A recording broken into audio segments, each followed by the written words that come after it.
गणपतीच्या नैवेद्यासाठी किंवा प्रसादासाठी झटपट होणारी अशी तांदळाची खीर, तांदूळ अजिबात न भिजवता ही खीर झटपट तयार होते आणि तुम्ही बघू शकताय की अगदी अशी ही खीर रबडीदार तयार झालेली आहे आणि चवीला देखील तेवढीच ही खीर भारी लागते, कारण आपण यामध्ये साखर न वापरता गूळ घातलेला आहे, त्यामुळे अगदी खीर अशी रबडीदार तयार होते. चला तर मग पटकन रेसिपीला सुरुवात करूया. इथं मी सुरुवातीला 4 चमचे तांदूळ घेतलेले आहेत आणि हे तांदूळ फक्त धुवून घेतलेले आहेत. आपला जो पोह्याचा चमचा असतो त्या चमच्याने 4 चमचे तांदूळ घेऊन फक्त धुवून पाणी निथळण्यासाठी हे तांदूळ ठेवलेलं आहे. आता गॅसवर कढई गरम करायला ठेवलेले आहे आणि यामध्ये साधारण एक 3 चमचे तूप घालून घ्यायचं आणि त्यानंतर आपण तुपामध्ये सुरुवातीला ड्रायफ्रूट्स तळून घेणार आहे. इथं मी सुरुवातीला काजू बदाम आणि बेदाणे घेतलेले आहेत, पण सुरुवातीला काजू बदाम या तुपामध्ये घालून घेणार आहे आणि बेदाणे आपण एखाद्या मिनिटभराने घालून घ्यायचे, कारण बेदाणे लगेच काळपट होतात, त्यामुळे ते शेवटी थोडेसे घालून घ्यायचे. आता सुरुवातीला काजू बदाम घातल्यानंतर अगदी शेवटी आपल्याला यामध्ये बेदाणे घालून घ्यायचे आहेत आणि बेदाणे छान असे फुलले की आपल्याला हे काजू बदाम बेदाणे बाजूला काढून घ्यायचे. आता हे काढून घेतल्यानंतर आपल्याला याच तुपामध्ये आपण जे तांदूळ स्वच्छ धुवून घेतले ते तांदूळ आपल्याला या तुपामध्येच घालून घ्यायचे आहेत. 4 चमचे तांदूळ आहेत, अर्धा लिटर दुधासाठी 4 चमचे तांदूळ. आता 1 मिनिटभर फक्त आपल्याला ह्या तुपामध्ये हे तांदूळ आपल्याला परतून घ्यायचे आहेत, फक्त 1 मिनिटभर, आणि 1 मिनिटभराने आपल्याला हे तांदूळ साईडला काढून घ्यायचे आहे. आता तांदूळ काढून घेतल्यानंतर हे तांदूळ आपल्याला मिक्सरच्या भांड्यामध्ये घालून आपल्याला याची बारीक अशी भरड करून घ्यायची. भरड केल्यामुळे काय होतं की खीर आपली पटकन शिजते, त्यामुळे आपल्याला तांदळाची या भरड करून घ्यायची. आता मिक्सरच्या भांड्यामध्ये घालून अशा पद्धतीने आपल्याला हे रवाळ असं बारीक वाटून घ्यायचं आहे. आता त्यानंतर पुन्हा याच तुपामध्ये आपल्याला ही बारीक केलेली तांदळाची कणी आपल्याला या तुपामध्येच एक 4 ते 5 मिनिट लो गॅसवर भाजून घ्यायचे.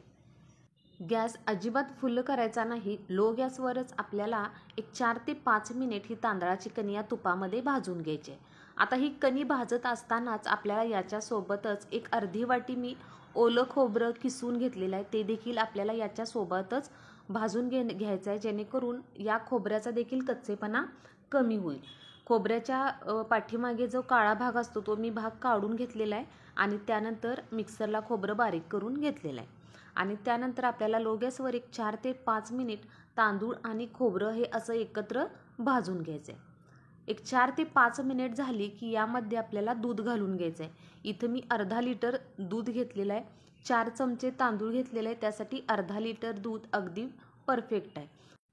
जास्त देखील तांदूळ घेऊ नका, कारण जर तांदूळ जास्त झाले तर खीर आपली अगदी घट्ट होईल, म्हणून अर्धा लिटर दुधासाठी 4 चमचे तांदूळ अगदी पुरेसे आहेत. आता या दुधाला आपल्याला उकळी काढून घ्यायची आणि उकळी आल्यानंतर गॅस मिडियम करायचा आहे आणि एक 5 ते 6 मिनिट आपल्याला ही तांदूळ आपल्याला शिजवून घ्यायचे आहेत. गॅस मिडियम करायचा आणि मिडियम गॅसवर एक 5 ते 6 मिनिट आपल्याला हे तांदूळ थोडं शिजवून घ्यायचं आहे. तुम्ही बघू शकता जसजसा वेळ जाईल किंवा जसजसा तांदूळ आपला शिजला जाईल तसतशी खीर आपली ही थोडीशी घट्ट व्हायला लागते. आता एक 4 ते 5 मिनिट झालेले आहेत आणि तुम्ही बघू शकताय खीर आपली छान अशी घट्ट होत आलेली आहे आणि मगापेक्षा याची कन्सिस्टन्सी अशी घट्ट आपल्याला दिसत आहे. आता एक 4 ते 5 मिनिटानंतर आता यामध्ये आपल्याला चवीसाठी अर्धी वाटी इथं मी गूळ घालून घेतलेला आहे. गुळाऐवजी तुम्ही साखर वापरली तरी चालेल, पण गुळाची चव आणि साखरेची चव यामध्ये खूप या खिरीमध्ये चवीला फरक पडतो, म्हणून गूळ घातली की चव अगदी छान लागते. आणि तुम्ही बघू शकता की खिरीचा रंग देखील गुळामुळे अगदी छान असा झालेला आहे. आणि गूळ घातल्यानंतर पुन्हा आपल्याला एक 4-5 मिनिट लो गॅसवर ही खीर शिजवून घ्यायची. गूळ घालायच्या आधी आपण एक 4-5 मिनिट खीर शिजवून घेतली आणि गूळ घातल्यानंतर पुन्हा आपल्याला 4-5 मिनिट खीर अशी शिजवून घ्यायची. जसजशी खीर शिजेल किंवा तांदूळ शिजेल तसतशी खीर आपली घट्ट अशी दाटसर व्हायला लागते आणि गुळामुळे अगदी ही खीर अशी रबडीदार आणि चवीला अशी भारी लागते. आता एक जवळजवळ 7 ते 8 मिनिट झालेले आहेत आणि त्यानंतर अगदी शेवटी मी वेलची पावडर घातलेली आहे. यामुळे खिरीला चव अशी छान येते आणि वेलचीचा स्वाद अगदी खिरीमध्ये चांगला उतरतो. आणि त्यानंतर अगदी शेवटी आपण तळून घेतलेले काजू, बदाम आणि बेदाणे घालून घ्यायचे.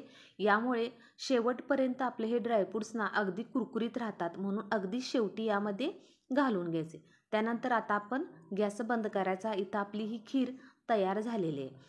आता ही खीर आपण एका बाउलमध्ये काढून घेऊया. तुम्ही बघू शकताय की अगदी अशी रबडीदार खीर तयार झालेली आहे. अर्धा लिटर दुधामध्ये 4 चमचे आपण तांदूळ वापरलेले आहेत. अगदी परफेक्ट आहे. आणि अशा पद्धतीने आपली ही घट्ट अशी रबडीदार, चवीला तेवढीच भारी आणि गणपतीच्या नैवेद्यासाठी किंवा प्रसादासाठी तुम्ही ही खीर नक्की करू शकता. वरून थोडेसे मी तळलेले काजू बदाम देखील वरून घालून घेतलेले आहेत. तुम्ही बघू शकता अगदी खीर आपली छान अशी रबडीदार तयार झालेली आहे. चवीला देखील तेवढीच भारी झालेली आहे. गुळामुळे याला कलर देखील अगदी खीरीला छान असा कलर देखील आलेला आहे. आणि कुणाला कळणार देखील नाही की ही खीर आपण तांदळापासून बनवलेली आहे आणि तांदूळ भिजत न घालता अगदी पटकन आपली ही खीर तयार झालेली आहे. तर अशा पद्धतीने तुम्ही देखील नक्की खीर तयार करून बघा. तर व्हिडिओ कसा वाटला कमेंट करून सांगा. व्हिडिओ आवडला तर सबस्क्राईब नक्की करा.